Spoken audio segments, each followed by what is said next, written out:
Baby అన్‌హెల్తీగా ఉంటే ఆ పేరెంట్స్‌కి నరకం ఉంటుంది. ఆ బాధ. అవును. అది లైఫ్ ఆ టైమ్ బేబీని చూస్తూ అలా బతకాలి అన్నా కష్టమే ఉంటుంది. కష్టమవుతుంది. సో, థర్డ్ మంత్ కూడా టెస్ట్ హ్మ్.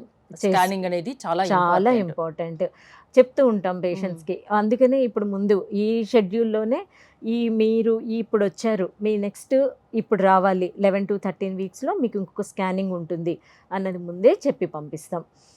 అలా చెప్తే గూడా ఒక్కొక్కసారి మిస్ అవుతుంటారు.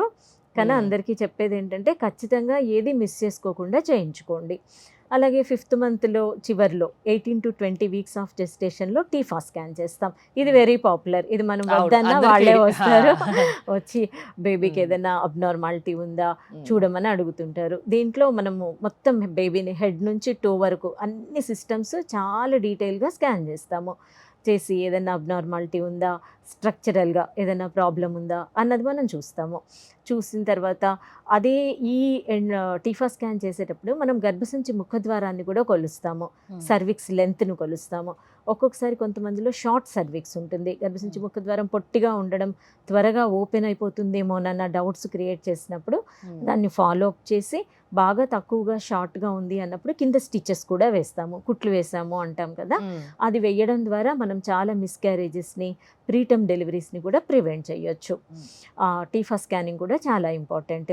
ఈ మధ్యలో కూడా మళ్ళీ ఒకసారి ఫస్ట్‌లో మనము మదర్‌కి బ్లడ్ ఎంతుంది, థైరాయిడ్, షుగర్స్ చేసాం కదా! హ్మ్. అలాగే ఫిఫ్త్ మంత్ తర్వాత కూడా మళ్ళీ ఒకసారి అన్నీ చూసుకుంటాం. ఎందుకు? పెరిగే బిడ్డ తల్లి నుంచి అన్ని పోషకాలు తీసేసుకుంటుంది కాబట్టి, మళ్ళీ తల్లి శరీరంలో రక్తం తగ్గిపోవడము, ఈ అవును. చేంజెస్ అన్నిటి వల్ల మళ్ళీ థైరాయిడ్‌లో అబ్నార్మాలిటీస్ కొంచెం చేంజెస్ రావడము, ఇవన్నీ ఉంటాయి కాబట్టి మళ్ళీ ఒకసారి మనం ఇన్వెస్టిగేషన్స్ ఫిఫ్త్ మంత్‌లో కూడా చేసుకోవాలి. అలాగే సెవెంత్ మంత్‌లో ఓరల్ గ్లూకోజ్ టాలరెన్స్ టెస్ట్ అని కూడా చేస్తాము. ఇంతకుముందు అంత పాపులర్‌గా అందరికీ చెయ్యకపోయేవాళ్ళము. కానీ because of this life style and increase in the tendency of obesity, weight పెరుగుతున్నారు. దానివల్ల షుగర్ వచ్చే అవకాశాలు చాలా మందికి ఎక్కువ ఉంటున్నాయి కాబట్టి OGTT, oral glucose tolerance test మేము సిక్స్త్ మంత్‌లో చేస్తున్నాము. చేయడం ద్వారా దాంట్లో టాలరెన్స్ లేదన్నప్పుడు మదర్‌కి న్యూట్రిషనల్ కౌన్సెలింగ్ ఇవ్వడం కానీ, ఒకవేళ అబ్నార్మల్ రిజల్ట్స్ వస్తే ఒక ఎండోక్రైనాలజిస్ట్‌ని సంప్రదించమని చెప్పడం కానీ చేయడం ద్వారా షుగర్‌ని కూడా ప్రివెంట్ చేయగలుగుతున్నాము. సెవెంత్ మంత్ ఎండింగ్‌లో మనం గ్రోత్ స్కాన్ ఖచ్చితంగా చేస్తాము. గ్రోత్ స్కాన్‌లో ఈ టీఫా స్కానింగ్ నుంచి గ్రోత్ స్కాన్‌కి మధ్యలో 2 నెలల టైం ఉంటుంది. ఈ ఇంటర్వెల్‌లో బేబీ పెరుగుదల ఎలా ఉంది? ఉమ్మనీరు ఎలా ఉంది? మాయ ఎలాగ మెచ్యూర్ అవుతోంది? హ్మ్. మిగతా విషయాలన్నీ కూడా మనం డీటెయిల్‌గా ఇవన్నీ తెలుసుకోవడానికి ఖచ్చితంగా అవకాశం ఫాలో ఉంటాయి. అవ్వాలి. ఖచ్చితంగా ఫాలో అవ్వాలి.